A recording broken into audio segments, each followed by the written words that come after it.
السلام عليكم، ازيكم عاملين ايه؟ انا نسمة محمد من قناة اكلات في مطبخك. انا اول مرة اظهر على القناة. بس بعد اللي انا شفته على اليوتيوب امبارح قلت لازم اطلع واتكلم معاكم. واوجه رسالتين لاسرار المطبخ مع سمر ويوميات نوجة. بجد ما كناش متوقعين منكم اللي بيحصل ده.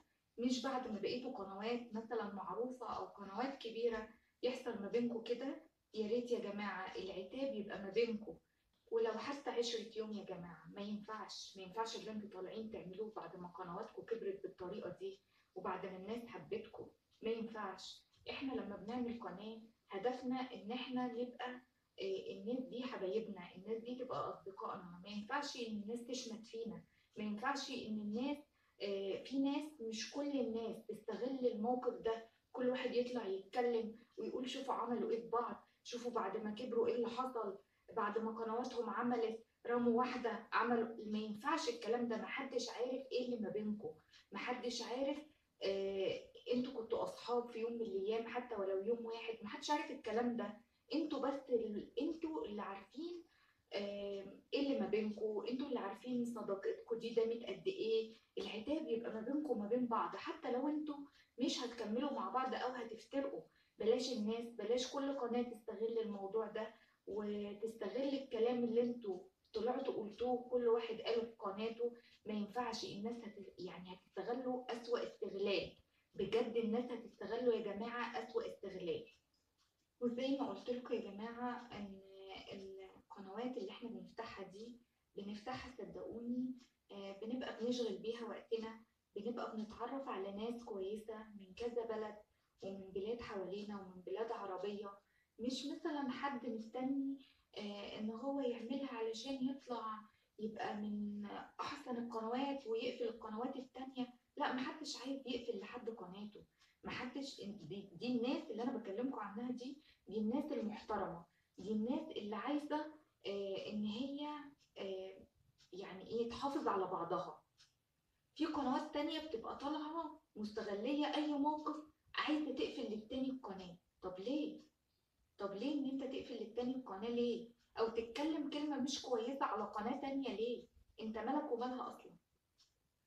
مالكش دعوة بأي قناة. خليك في قناتك. كبر في قناتك انت. استغل قناتك انت. لان صدقوني كل واحد لما هيخليه في حاله وهيخليه في قناته ده هيبقى من احسن القنوات. قناته هتبقى من احسن القنوات. الناس هتحبك مش عشان طالع تتكلم على قناة تانية، مش طالع تتكلم على فلانة حصل في قناتها كذا. بجد انا طالعة اوجه رسالة: اتقوا الله اتقوا الله اتقوا الله. في كل قناة بتستغل اي موقف يحصل على قناة تانية. بجد اتقوا الله. لان ده هيعود لكم وده هيرجع لكم صدقوني. عرفتوا ليه بقى انا ليه بقول لكم كده؟ عرفتوا انا ليه بقول لكم يا جماعه بلاش العتاب على القنوات، على العام، على قناتكم اللي انتوا تعبتوا فيها؟ عرفتوا ليه انا بقول لكم كده؟ علشان الناس اللي هي بتستغلكم. الناس اللي هي بتستغل اللي ما بينكم حتى لو هي حاجه بسيطه بتكبرها وتخليها تلف العالم كله. ليه سيرتكم تبقى على كل لسان وعلى العالم كله كده بالطريقه دي؟ ما هي الناس اللي هتوصلها. مش مثلا قناه مدام سمر او قناه مدام نجلاء. لا، الناس اللي هتوصل، الناس اللي عايزه اساءه لقنواتكم هي دي اللي هتوصل الكلام ده. هي اللي هتعمل الموضوع ده. هتلف بيكم العالم كله. طبعا الدول اللي بتحبكم والدول اللي انتوا موجودين فيها باستمرار لما تسمع عنكم كده ليه تدوا فرصة لأي حد يتكلم؟ طب ما انتوا بإمكانكم تعملوا الكلام ده على التليفون، تتصلوا ببعض، تقولوا لبعض اللي جواكم. مش شرط ان احنا مثلا مدام سمر لو اتكلمت كلمة وما تقصدهاش، مدام نجلاء لو انت كلمتيها كانت هتفهمك وجهة نظرها. انا عارفة ان ده من زعلك ومن زعلك السنين دي كلها طلعتي وعملتي الفيديو ده. بس صدقيني يا مدام نجلاء، مدام سمر انسانه محترمه وانسانه خلوقه. وانتي كمثل انا لسه عارفاكي. لما مدام سمر قالت عن حضرتك انا لسه عارفاكي واتفرجت على فيديوهاتك القديمه لما مدام سمر اتكلمت. عاتبوا بعض يا جماعه، مش ما تعاتبوش بعض. في ناس اللي يعرفكوا واللي ما يعرفكوش، وفي ناس هتستغل الكلام ده أسوأ استغلال صدقوني. ليه تعملوا الكلام ده؟ وليه انتوا قنوات محترمة وقنوات ابتديتوا صح؟ ليه تعملوا الكلام اللي ما بينكم ده؟ حاولوا تعاتبوا بعض ما بينكم وما بين بعض. حاولوا ان انتوا تكلموا بعض. بلاش الكلام ده. حتى لو انتوا اختلفتوا، حتى لو انتوا مثلا معرفتوش بعض تاني لا قدر الله، وطبعا عمر المواضيع ما توصل لكده، يبقى ما بينكم وما بين بعض. مش تخلوا الناس تعمل عليكم فيديوهات، مش تخلوا الناس تستغل الموضوع ده مثلا ويقولوا مدام سمر كذا ولا مدام نجلاء كذا. ليه؟ انتوا في غنى عن ده كله. انتوا مش محتاجين اصلا الكلام ده. انتوا يعني في قنوات تانية بتعمل الكلام ده وبالاتفاق مع بعضها على اساس ان هي عشان تطلع ترندات او عشان يحصل عندها مشاهدات كتير. انتوا مش محتاجين الكلام ده. وانا من خلال قناتي، انا لو انا عايزه اطلع مثلا ازعل مدام سمر بكلمتين او ازعل مدام نجلاء بكلمتين واخد مثلا على الكلام ده كله مشاهدات وترندات والكلام ده، لكن انا ما فيش الصفه دي. انا طالعه اصلح ما بينكم، طالعه ان انا اقول للمدام سمر ومدام نجلاء ما ينفعش. انتوا قناتين كويسين زي ما انتوا طول عمركم كويسين، خليكم بالطريقه دي. خلي صورتكم كويسه قدام الناس وقدام العالم كله، كويسة حتى لو اختلفتوا. اخوات وبيختلفوا، اصحاب وبيختلفوا، جيران وبيختلفوا. الاختلاف موجود في كل مكان يا جماعة. مش لازم ان احنا نطلع ونعمل بيه ترند على القنوات، ونطلع نخلي قنوات مش كويسة تستغل الكلام ده وتطلع تعمل على اساسنا مشاهدات، وعلى الحوار اللي حصل ما بيننا مشاهدات، وقنوات تتفرج عليهم حتى لو بالكذب. ما ممكن يستغلوا الكلام ده بالكذب ويطلعوا يقولوا مدام سمر قالت ومدام نجلاء قالت. وطبعا في ناس مش عارفاكم ومش متابعاكم ممكن يصدقوا الكلام ده. حتى لو انتوا ظهرتوا قدامهم في اي وقت هيقول لا، ده احنا مش هنخش قنواتهم، اصل هم عملوا ببعض وسووا. طب ليه تعملوا كده؟ ليه تقولوا عن بعض كده؟ انا عارفه ان ده في ناس مش هتتفهم زي الموقف. يعني انا عارفه ان ده عتاب، عارفه ان ده اخدان، يعني واخده على خاطرك الكلام ده كله. انا عارفه كل الكلام ده. في ناس ما بتحبش كده، ما بتحبش تفهم الصح. في ناس بتحب تفهم ان انتي لا ده غلطت فيكي، الحقي يا مدام سمر ده مدام نجلاء غلطت فيكي، الحقي يا مدام نجلاء ده مدام سمر غلطت فيكي وقالت عليكي كذا وكذا. فبيخلوكوا من بعض مشعللين، مخلينكوا ان انتوا تطلعوا تتكلموا على قنواتكم. وانتوا عمركم ما حصلت ان انتوا اتكلمتوا على اي قناه. حتى مدام سمر لما كان حد بيطلع يقول عليها حاجه ما كانتش بتطلع على قناتها وتتكلم. مدام نجلاء نفس الطريقه، ما كانتش بتطلع على قناتها وتتكلم. فما تخلوش الوقت او الشيطان يضحك عليكم ويقول لكم اطلعوا على قنواتكم واعملوا واعملوا واعملوا. ما ينفعش. صدقوني محدش في الاخر هيتضايق، والعواقب دي مش هتيجي الا على قنواتكم في الاخر. مش بقول لكم علشان مثلا ان القناه يحصل فيها حاجه، لا، انا بقول لكم على ان زي ما انتوا اتعودتوا على محبه الناس، خليكوا في الطريق ده، خليكوا في الدنيا دي. مدام سمر ياما بيحصل خلافات ما بينها وما بين جيرانها، ما بينها وما بين اي حد، ما بتطلعش تتكلم. مدام نجلاء نفس الطريقه، ياما حصل خلافات ما بينك وما بين زوجك زي ما حضرتك ذكرتي، ما بينك وما بين جيرانك، ما بينك وما بين اي حد، ما طلعتيش اتكلمتي. فبلاش ان انتوا في الاخر حتى لو انتوا صداقتكم مش هتدوم، بلاش في الاخر تطلعوا تعملوا مع بعض كده. حتى لو انتوا عرفتوا بعض لحظة، بلاش ان انتوا تطلعوا تقولوا عن بعض كده او تطلعوا تتكلموا عن بعض كده. بجد كان نفسي اطلع واوجه لكم الرسالة دي، لانها رسالة مهمة.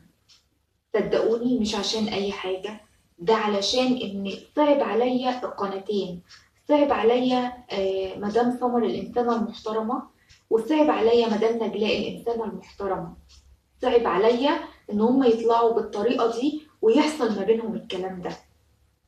بجد زعلت جدا جدا. واول ما شفت الفيديوهين امبارح قلت لا، ان شاء الله انا لازم اطلع في القناة واتكلم والرسالة توصل لهم، علشان يعرفوا ان في قنوات وفي ناس بتحبهم، وفي ناس اللي هم ظهر لي برضو قنوات متكلمة عليهم، يعرفوا ان في ناس ما بتحبهمش، وان في ناس مستنية ان تستغل الكلام ده أسوأ استغلال. فأنا من قناتي بوجه رسالة لمدام سمر صاحبة قناة أسرار المطبخ مع سمر، وقناة يوميات نوجة صاحبتها مدام نجلاء. بوجه لكم يا جماعة، بلاش، انتوا ناس محترمة واحنا اتعودنا منكم انكم ناس محترمة وناس كويسة جدا واخلاق وذوق، فبلاش اللي بيحصل ما بينكم ده على السوشيال ميديا. يا ريت لو تتعاتبوا في التليفون او تعملوا زيارة لبعض، او يا مدام سمر تاخدي اصدقائك اللي هم كانوا يعرفوا مدام نجلاء وتروحوا زيارة ليها تراضوها، ما فيهاش اي حاجة. احنا كلنا في الاخر ولاد حواء وادم، يعني بتبقى المحبة ما بيننا، المودة. الناس اليوتيوبر اللي بيفتحوا قنوات بيبقى هدفهم ان هم مش عايزين مثلا يختلطوا باللي حواليهم قوي، علشان مثلا المشاكل او كده. لكن مادام عرفنا بعض وناس محترمة وناس كويسة في المجال، انتوا عارفين في ناس مش كويسة وفي ناس كويسة، زي ما في كل مكان في الحلو وفي الوحش. فما فيهاش اي حاجة مدام سمر لو اخدتي اصدقائك وتروحوا لمدام نجلاء زيارة وتراضوها بعد الظروف مثلا اللي هي كانت فيها. هي بتعاتبك من عشمها فيكي، مش من حاجة مثلا او متضايقة منك في حاجة، لا، ده عشم. ولما حد بيعاتب حد عشان ده عشم بيبقى باقي عليه. فانتي اخلاقك وكرمك يا مدام سمر عارفين ان هو اعلى من كده واحسن من كده. فياريت يا جماعة بلاش اي قنوات بعد ما تكبر بالشكل ده تطلع وتعمل في بعضها كده بالطريقة دي، لان ده بيبقى اساءة للقنوات كلها على مجال اليوتيوب. لان في ناس ما بتاخدش الموقف بكده، لا، بتاخده ان دي غلطت في دي ودي عملت في دي، فيستغلوا الموقف بالطريقة دي، فيستغلوا ان هم يقعدوا بقى يقوموا الدنيا ما بينكم، ودي قالت على دي ودي سوت على دي ودي عملت على دي. يا جماعة ما ينفعش والله، لان في ناس كتير مش هتتفهم اللي ما بينكم. انا سمعت الفيديوهين، سمعت الفيديو بتاع مدام سمر كنت طالعه متنرفزه جدا يا مدام سمر ومعلش، وسمعت الفيديو برضو بتاع مدام نجلاء وهي كانت طالعه برضو متنرفزه وواخده على خاطرها جدا. مفيش اي حاجه تستاهل والله يا جماعه اللي ما بينكم ده.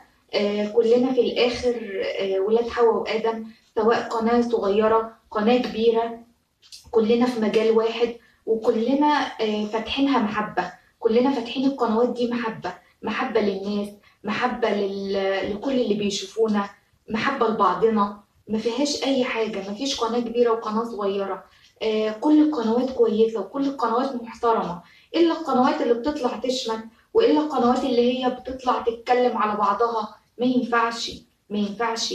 إحنا هنا في مصر لازم نبين للناس كلها إن إحنا من أحسن الدول. مصر دي من أحسن الدول، والناس بتوعها من أحسن الناس.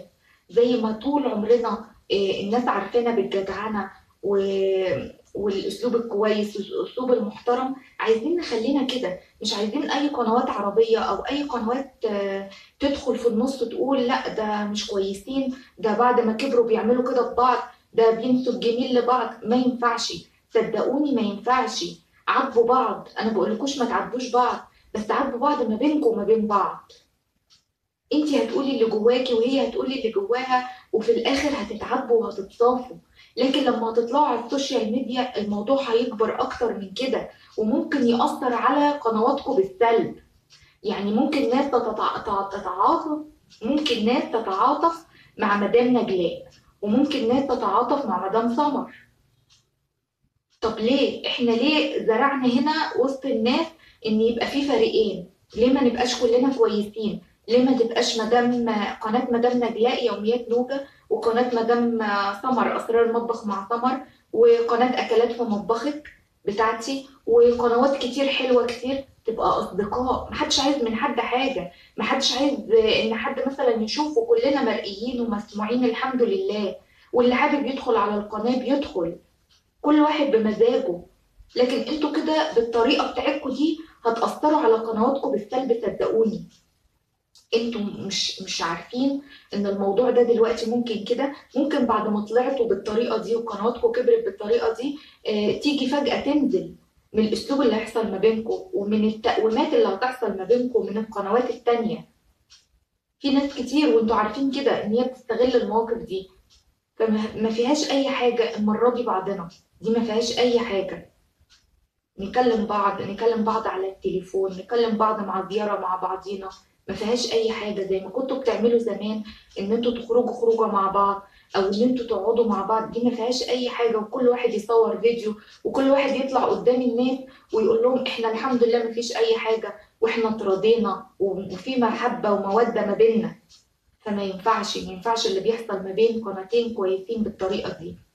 يا ريت، انا بوجه لكم ان العتاب يا جماعه يكون ما بينكم، ما يكونش حد متدخل ما بينكم، لان التدخل وحش صدقوني.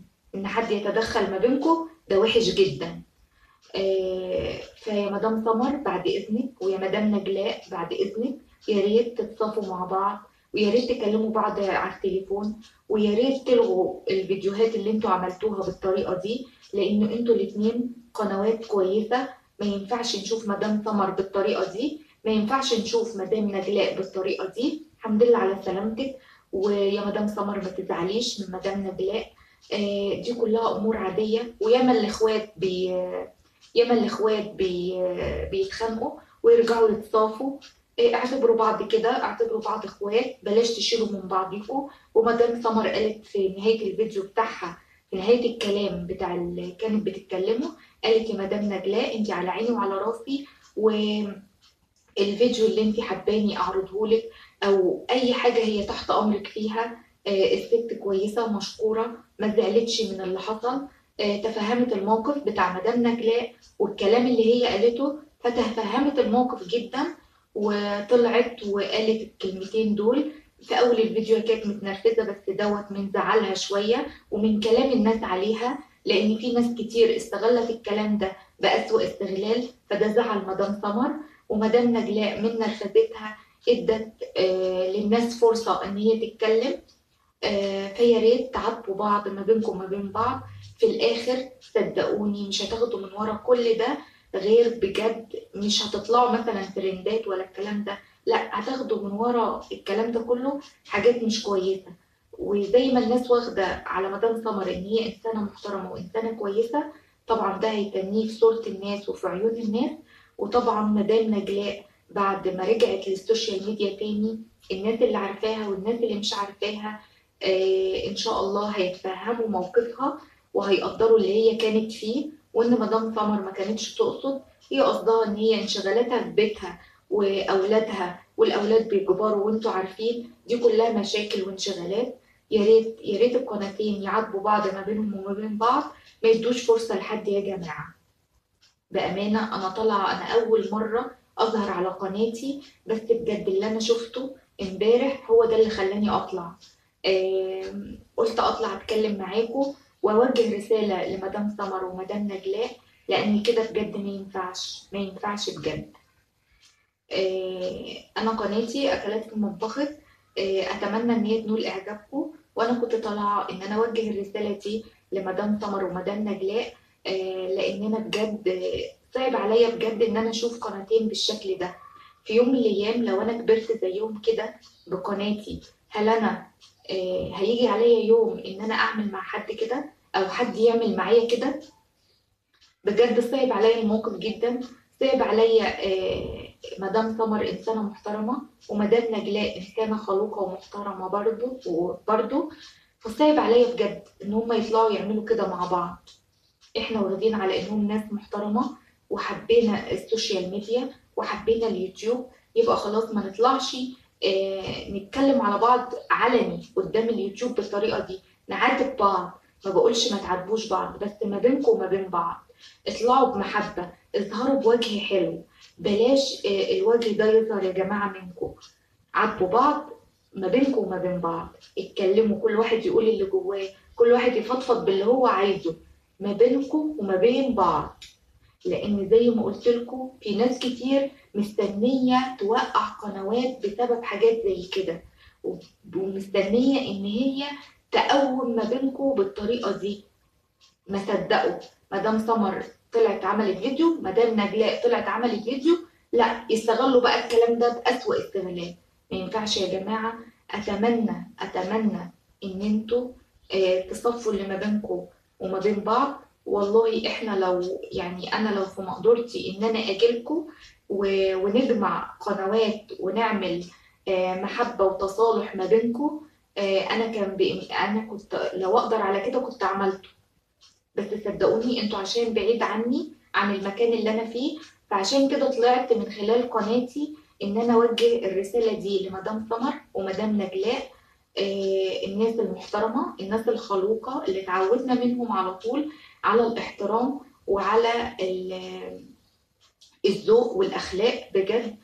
قنوات محترمة جدا. فحبيت إن أنا أطلع من خلال قناتي إن أنا أوجه لهم الرسالة دي.